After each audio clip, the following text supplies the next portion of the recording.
Have you ever exploded over something small and immediately regretted it? Have you ever wondered why, no matter how much you promise yourself to stay calm, your emotions still hijack your thoughts and decisions? Welcome back, dear friends. It's an honor to share this space with you again. Today's video might just change the way you see yourself and your emotional struggles forever. We are going to dive into a profound truth rooted in Buddhist wisdom. Your emotions are not the enemy. They are signals, and when you understand how they function, not only can you stop being controlled by them, you can actually turn them into your greatest spiritual allies. Let's begin with something most people never learn. Emotions are energy in motion. They are not fixed. They are not your identity. They are passing waves of energy trying to tell you something about your inner state, your beliefs, and your attachments. But when you are unaware, you interpret these waves as reality. You react. You get pulled under. This is the root of suffering, not emotion itself, but your unconscious identification with it. For example, anger. Most people think anger is bad, but anger itself is neutral. It arises when you feel that something important has been violated, your boundaries, your safety, your values. The issue is not that anger appears. The issue is what you do with it. Do you lash out, say things you regret, hurt others and yourself? Or do you pause, investigate, ask, what boundary needs protection? What value needs expression? The Buddha taught that when you become aware of your emotional states without judgment, they become doorways to wisdom. Instead of being ruled by anger, you can become intimate with it. Instead of drowning in sadness, you can learn from it. Instead of fearing fear, you can witness it rise and pass. But this shift requires a practice we rarely cultivate: mindfulness. Mindfulness is not just about being calm. It's about being present, so present that you can observe your inner world without getting swept away. Imagine this: you're in traffic, someone cuts you off, and your chest tightens. You feel the heat of anger rising. Normally, you'd shout, curse, maybe tailgate them. But now, with mindfulness, something different happens. You notice the tightness. You name the emotion, anger. You feel your breath. You pause. In that pause, you choose not to react. You breathe deeper. You say to yourself, "Oh, this is anger. It's here. Let me stay with it." And just like that, the wave begins to lose power. It doesn't control you anymore. You're not suppressing it. You're not indulging it. You're meeting it with presence. This is liberation. Because you've broken the chain of reactivity. You've chosen awareness over autopilot. And that single moment creates space. Space is the foundation of freedom. Most people live with no space between stimulus and response. Someone insults them, they react. A problem arises, they panic. A plan fails, they spiral. But the wise practitioner sees these moments not as threats, but as practice. Every emotional trigger becomes a training ground. An invitation to return home. To the breath. To the body. To stillness. Let's take another example: anxiety. So many people live with chronic anxiety. They try to fight it, numb it, run from it. But anxiety too is a messenger. It often says, "You're living in the future. Your mind has left the now." So what do? You return. Feel your feet on the ground. Feel the air entering your nostrils. Hear the sounds around you. Touch reality. Because anxiety can't survive in the present. It feeds on imagined futures. But when you return to the now, the anxiety fades, not because you forced it out, but because you stopped feeding it. This is what the Buddha meant by seeing clearly. Not seeing what you want to see, but seeing what is, including your inner world, including your pain, including your messy, beautiful, raw emotions. When you do this enough, something extraordinary begins to happen. Your emotions don't just stop controlling you, they start guiding you. They become allies, not enemies. Anger shows you where your values are. Sadness shows you what you care about. Fear shows you where you are attached. Jealousy shows you where you feel lack. And each one becomes a teacher.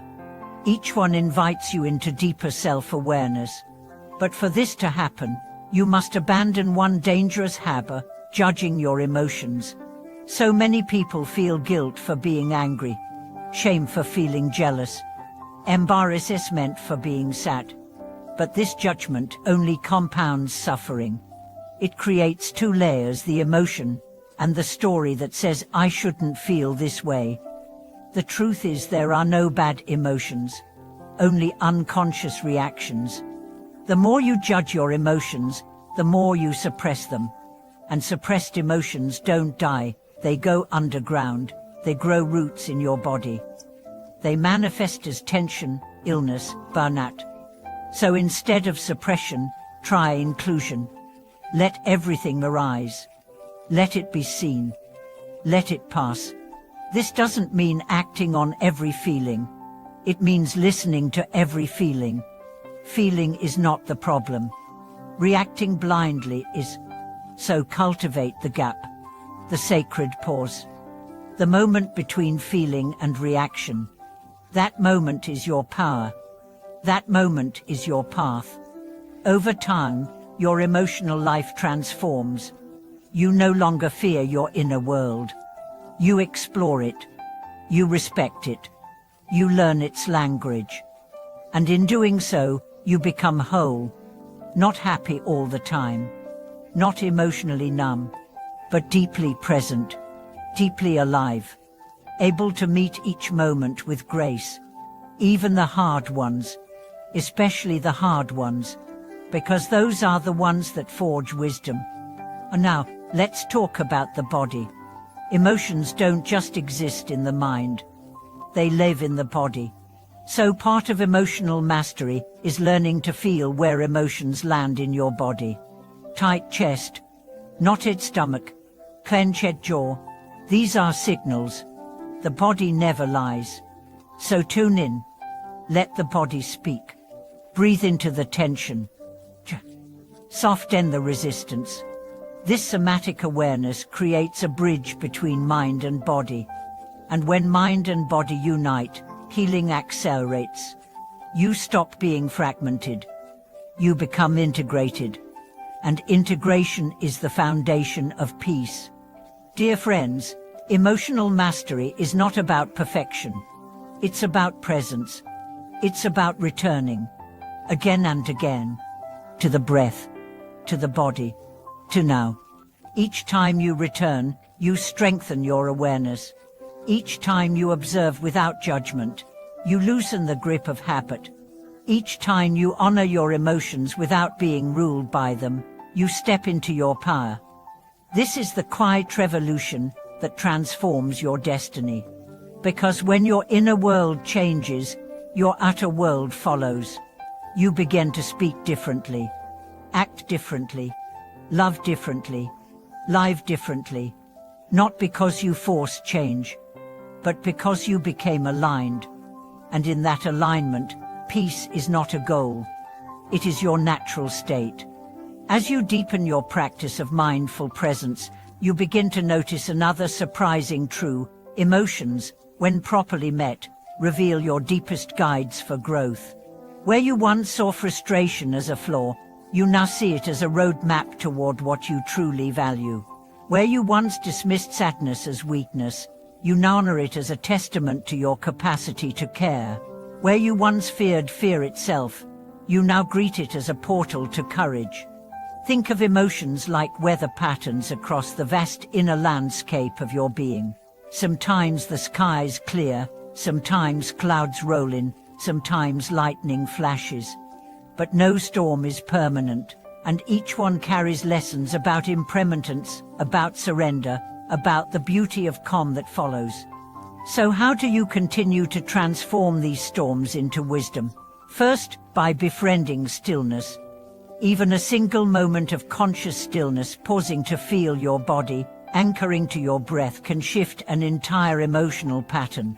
Over time, these moments accumulate, building a reservoir of peace that future storms can draw upon. Second, by cultivating curiosity. Rather than labeling an emotion good or bad, ask yourself, what story lies beneath this feeling? What memory, what belief, what unspoken need is seeking recognition? Curiosity turns judgment into inquiry and opens a door to self-compassion. One day I witnessed a teacher guiding a student through grief. The student was overwhelmed by tears, convinced that crying meant failure. The teacher simply held space, saying, "Let the tears teach you. They are not your defeat, they are your love in motion." Those words transformed the student's sorrow into sacred revelation, that grief is love's echo when loss touches the heart. Third, integrate emotional awareness into your daily rhythms. Mornings offer fertile ground before the world's noise begins. Take a few breaths and invite each emotion to speak. Even your most subtle tensions can reveal what your day needs. For example, a pause between meetings, a walk in nature, a heartfelt conversation. Evening is to provide a mirror.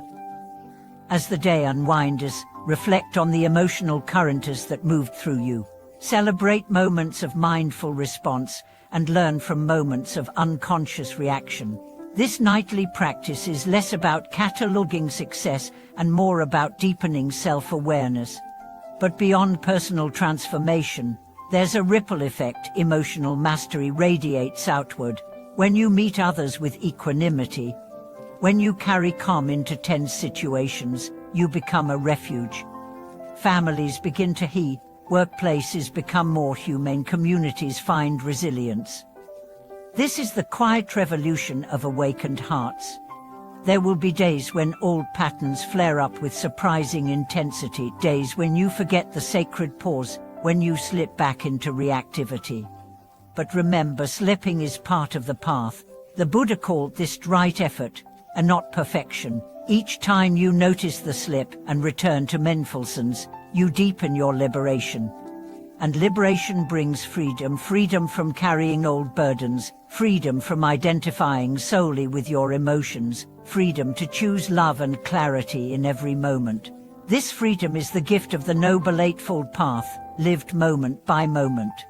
To further anchor this freedom, incorporate small physical rituals that tether you to presence, a gentle bow before meals, a mindful sip of water, a pause at doorways to inhale and exhale fully.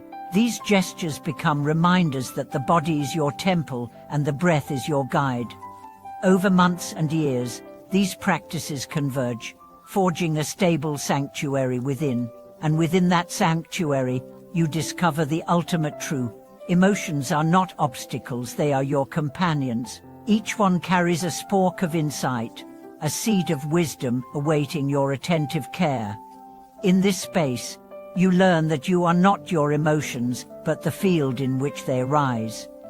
You are the awareness that notices waves on the ocean, not the waves themselves. From this vantage, you stand rooted in serenity, even as waves crash and recede. And here is where destiny shifts. When you embody this awakened presence, your life path changes. You begin to attract opportunities that resonate with your inner calm. You find yourself guided to people, places, and pursuits that reflect the harmony you have cultivated within. You become like a compass, your emotional mastery pointing you toward right livelihood, right relationships, right action. Furthermore, as your heart opens to the wisdom in every emotion, you cultivate compassion for all beings, including yourself. You no longer berate yourself for past mistakes, you forgive them as necessary lessons. You no longer condemn others for their reactivity. You understand they too are learning to navigate life's storms. Compassion then becomes the natural byproduct of emotional clarity. You see suffering not as a problem to fix, but as a call to connect. You realize that every being longs for peace, every heart yearns for understanding, and every life benefits from a kind presence. So continue this practice with dedication, meet your emotions with mindful attention, greet them with curiosity, honor them with compassion. As you do, you transform not just your inner landscape, but the world around you. You become the change you wish to see, calm, centered, and clear. Thank you for watching this video. If this exploration of emotional mastery resonated with you, please share your reflections below. How are you learning to turn your emotions into allies? What practices have helped you find the sacred pause? And don't forget to like and subscribe. This channel exists to support your journey of awakening, one breath, one moment, one revelation at a time. Until next time, may you meet each emotion with kindness, each moment with presence, and each breath with the knowing that you are already whole,